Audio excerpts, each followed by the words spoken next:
আমাৰ যি পৰম্পৰাগত শিক্ষা তাৰ লগতে আমাৰ যি নতুন নতুন বিষয়সমূহ আহিছে artificial intelligence, robotics, machine learning ইত্যাদি এই ক্ষেত্ৰসমূহকো ছাত্ৰ ছাত্ৰীক অৱগত কৰোৱা, তাক বিদ্যালয় অৱস্থাতে পৰিচিত কৰাই দিয়াৰ কাৰণে চৰকাৰখনে বিশেষ ব্যৱস্থা লৈছে।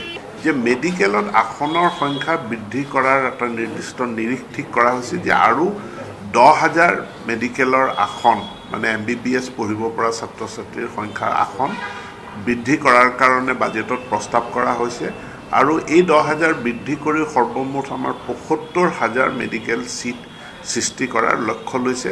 গতিকে তাৰ কাৰণেও মই ধন্যবাদ জনাইছোঁ।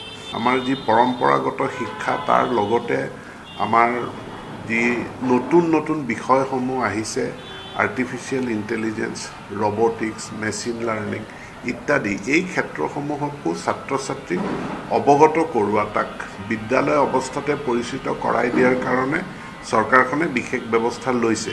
যে মেডিকেলত আসনৰ সংখ্যা বৃদ্ধি কৰাৰ এটা নিৰ্দিষ্ট নিৰিখ ঠিক কৰা হৈছে যে আৰু 10,000 মেডিকেলৰ আসন মানে MBBS পঢ়িব পৰা ছাত্ৰ ছাত্ৰীৰ সংখ্যাৰ আসন বৃদ্ধি কৰাৰ কাৰণে বাজেটত প্ৰস্তাৱ কৰা হৈছে আৰু এই 10,000 বৃদ্ধি কৰি সৰ্বমুঠ আমাৰ 75,000 মেডিকেল সিট সৃষ্টি কৰাৰ লক্ষ্য লৈছে। গতিকে তাৰ কাৰণেও মই ধন্যবাদ জনাইছোঁ। আমাৰ যি পৰম্পৰাগত শিক্ষা তাৰ লগতে আমাৰ যি নতুন নতুন বিষয়সমূহ আহিছে artificial intelligence, robotics, machine learning ইত্যাদি এই ক্ষেত্ৰসমূহকো ছাত্ৰ ছাত্ৰীক অৱগত কৰোৱা, তাক বিদ্যালয় অৱস্থাতে পৰিচিত কৰাই দিয়াৰ কাৰণে চৰকাৰখনে বিশেষ ব্যৱস্থা লৈছে। যে মেডিকেলত আসনৰ সংখ্যা বৃদ্ধি কৰাৰ এটা নিৰ্দিষ্ট নিৰিখ ঠিক কৰা হৈছে যে আৰু 10,000 মেডিকেলৰ আসন মানে MBBS পঢ়িব পৰা ছাত্ৰ ছাত্ৰীৰ সংখ্যাৰ আসন বৃদ্ধি কৰাৰ কাৰণে বাজেটত প্ৰস্তাৱ কৰা হৈছে আৰু এই 10,000 বৃদ্ধি কৰি সৰ্বমুঠ আমাৰ 75,000 মেডিকেল সিট সৃষ্টি কৰাৰ লক্ষ্য লৈছে। গতিকে তাৰ কাৰণেও মই ধন্যবাদ জনাইছোঁ।